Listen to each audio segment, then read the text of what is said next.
Hi, I am Nwanda Matonsi, student number 213522453, and now I am moving to the development of the lesson.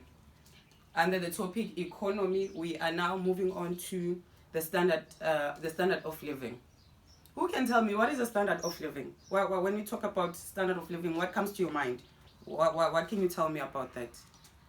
I usually hear people say the standard of living is too high. What does that mean? What can you say about that? Anyone who wants to try? It means how poor or rich a person is, right? So in our society, we have poor, we have rich people, right? So when you move on to your tertiary levels, you will start learning about theories. And one of the theories you learn about is Marxism. So Karl Marx is the name of the person who came up with the theory. Speaks about classes. He divided people into classes. There's lower class, there's middle class, and there's upper class. But you'll get into that once you get into your tertiary levels. So there are lower class people who are very poor, and then there are middle class people who are almost there, and then there are upper class, the very filthy rich people, right? Yes. Who doesn't want to be rich? We all want to be rich. Grade 8 years. Good. You must have ambition. So they say South Africa has lower standard of living than USA, the United States of America. Do you agree? Yes. Why do you think South Africa has the lowest when it's compared to the American country? Mm-hmm. Yes, we don't have enough technology. Oh, corruption, yes, good example. Yes, thank you. Yes, compared to other countries, South Africa has the lowest. We have people who do not have jobs. Yes, unemployment, part of the reasons why people are poor. People don't want to start businesses, right? People are not in the economy, are not functioning enough in the economy. So we end up having people who are very poor. Like people, compared to people who are in townships and the rural areas, who would you say is the most is the poorest? The people in the rural areas. Good. Yes, because they don't have running water, some of them, and they don't have electricity. Yes, good examples. They don't have electricity. So how do you function in an environment where you don't have running water? So they have to go to the river. Yes, sharing with the livestock, which will bring diseases also. So that's why we end up being the most poor and the most and I don't, yes. So how do we prevent that? What can the government do? Oh, the government, yes, the government can step in and make sure we have a fully functioning economy. The government can step in and help the people with jobs, create jobs. Job creation is the number one. Yes, I think that's very important. And hence I say South Africa has the high crime rate. It is because of unemployment. It is because of the standard of living. It all leads to a standard of living. So you end up, if you're poor, you also end up being I would say, part of the crime rate. You also add to the statistics. Yeah. And then, so what can the society do to provide their own needs? Okay, we have talked about the problem. The standard of living is too. We have people who are very poor in the society. Yes, South Africa is very poor. So what can people do? The poor people, what can they do to make sure that they provide for themselves? Yes, good title. They can start businesses. Yes. Get education. Education is part of the important things that people can do to make sure that they find themselves educated and get jobs. If they can't get jobs, Good. They start businesses, which is the most important topic as we are doing EMS.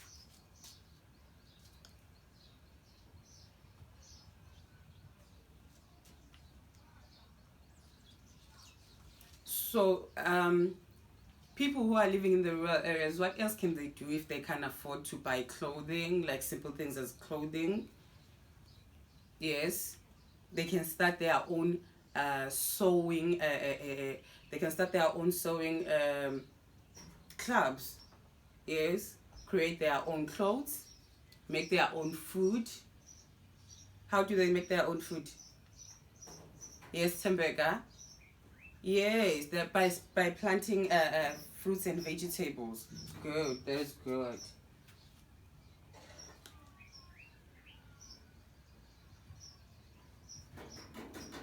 So these are some of the pictures that I'll show you guys what other people can do from the poor societies. From the poor societies, what can they do to make sure that they sustain a living, right? So in the modern society, in the, let's say, the middle class people are the people that that they have enough food for the day or to last them even longer. Yes, they have jobs. Yes, they have businesses. Good. It's the middle class, right? Those people are rich. Those people can do anything they want, but they are not as rich as the upper class. They can afford good education. Yes, the people in the middle class can afford education. The people in the middle class can afford running water, electricity. Yes, and their children go to good schools. Well done. That's a good answer. Yes. And some of them, they have their own labor. What do I mean about that? They are able to hire people to work for them. Yes. So they can hire those people from, hire those people from the lower class, the poor of the food chain, if I may put it like that. They are at the last of the food chain. So these middle class people are in the middle of the food chain. They have their own individual lifestyles. Yes, each person has their own lifestyle. And then we move on to discuss what is that lifestyle. They have proper roads, they have libraries.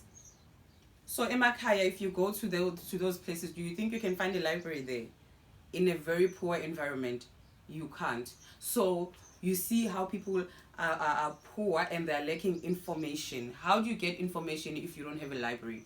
If you don't have access to internet? How do you get information? Okay. So also under the topic the standard of living, we'll move on and speak about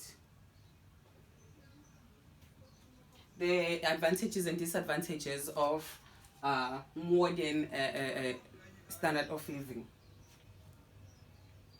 So under the advantages and disadvantages of living in a modern society, we have the advantages are that you have better education, you have transport. Transport is not an issue for you, right? So to get to town, you can go there anytime, right? Because there's a car in the family, right? There are more job opportunities because there are companies around you, there are factories, so you are able to get jobs. There's lower distance between many facilities, right? So for you to go to the library, you have access to the library, you have access to the internet cafe if you don't have internet, or they might have their own phones and Wi-Fi, right? So their life is more sufficient. So the disadvantages are that you are exposed to noise and air pollution if you are in that modern society in the middle class, right? So you are exposed to pollution because there are factories and companies working around you. So those companies, some companies, they produce chemicals, and those chemicals, they go straight to the dams, and those dams, they provide water for these people. So I think it makes sense. Do you understand? Yes, thank you. Okay, so they are exposed to crime because the unemployed people, they move to towns to commit their crimes, right? So they are more exposed to crime than those in the rural areas. They have to pay water and electricity of which they can afford, but they have to pay for it, right? Unlike at home, when you are home, you go to the dam, you collect water, and you come back home, you cook, right? Okay. And then also there is higher daily life expenses. So you must pay for data, you must pay for water, you must pay. So those are expenses that you live on daily basis. And then big cities are quite overcrowded. So there's no peace. There's everyone is crowded in one place. So that is it for the development. Thank you.